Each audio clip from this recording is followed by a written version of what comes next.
உங்களுக்கு 5000 ரூபாய் சன்மானமும் ஒரு அப்ரிசியேஷன் சர்டிபிகேட் தராங்க. இப்போ சென்ட்ரல் கவர்மெண்ட்ல போன மாசம் என்ன தெரியுங்களா சொன்னா, அந்த மாதிரி நீங்க ஹெல்ப் பண்ணீங்களா 25000 ரூபாய் பணமும் அப்ரிசியேஷன் சர்டிபிகேட்டும் தராங்க. ஏன்னா டு என்கரேஜ் தி பப்ளிக். எவனோ அடிபட்டு கிடக்க நம்ம ஹெல்ப் பண்ணா எண்ட் ஆஃப் தி டே அவனுக்கு ஏதோ ஒரு ஆதாயம் கிடைக்குது இல்லையா?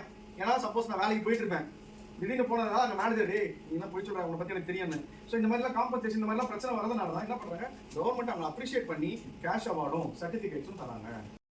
பாதிக்கப்பட்ட ஒருவருக்கு நீங்க உதவி செய்யும் போது உங்களோட பர்சனல் டீடைல்ஸ்ல நீங்க கொடுக்கணும்னு அவசியம் கிடையாது.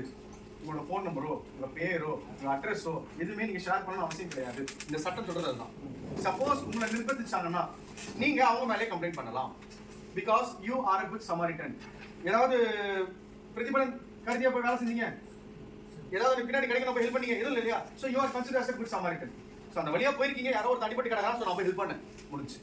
இன் கேஸ் நீங்க ஒரு நல்ல இடத்துல தான் போய் ஹெல்ப் பண்ணிருப்பீங்க, திடீர்னு போயிட்டான், நல்ல இடத்துல போயிருக்கீங்க, ஏதோ ஹெல்ப் பண்றீங்க, செத்துட்டான். அந்த நேரத்துல கிரௌட்ல இருக்கிறவங்க இவன் தான் சார் கொண்டாந்து காட்டுறாங்க, இந்த ஆள் தான் சார் ஏதோ பண்ணிட்டான்னு சொல்றாங்க. நாங்கள் ஒண்ணுமே பண்ணல சார், இவர் தான் சார் ஏதோ பண்ணிட்டு கிடந்தாரு, அதான் செத்து போயிட்டாங்க. ஸோ இந்த குட் சமாரிட்டன் என்ன தெரியுமா சொன்னது, சப்போஸ் இந்த மாதிரி சூழ்நிலையில நீங்க உதவி செய்யும் போது அவர் மறிச்சா கூட அது உங்களை சேராது, அதுக்கு உங்களை சம்மந்தப்படுத்த முடியாது. Because already was under situation.